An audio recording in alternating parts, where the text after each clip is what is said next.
দেখো কি একটা অবস্থা, ও কেমনে যেতেছে, কি অবস্থা, দেখো দেখো, এই যে দেখো কি করতেছে, কি অবস্থা, কেমনে গাড়ি চালাইতেছে, আর ঢুকতেই তাড়াহুড়া এতই ওর। A few minutes later.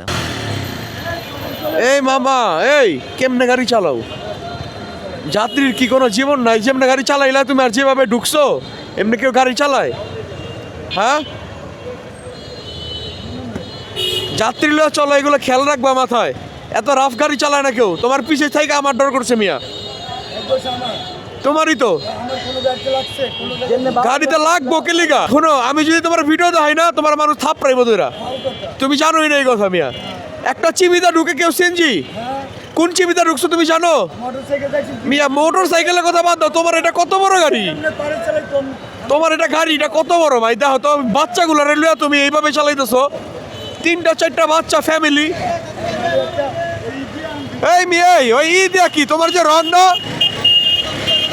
হালা বোকা পোলাবান গুলা ছোট ছোট পিচ্ছি, এইগুলো কেমনে চালাইতেছে গাড়িগুলোরে? আবার আমি জিগাইছি দেখে আবার আমার লাগে চিল্লাইতেছে।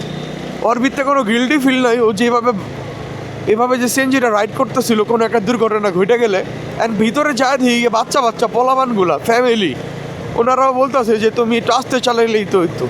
তারপরে সবার কাছে রিকোয়েস্ট করবো, যেই গাড়ি চালান, সিএনজি চালান, বাইক চালান, একটু সতর্কভাবে দেখে তারপর রাইড করবেন, কারণ দেখা যায় একটুখানি দুর্ঘটনা সারা জীবনে কান্না হয়ে দাঁড়াতে পারে। দ্যাটস ওয়াই সবাইকে বলবো be careful, safe ride, and guys আল্লাহ হাফেজ।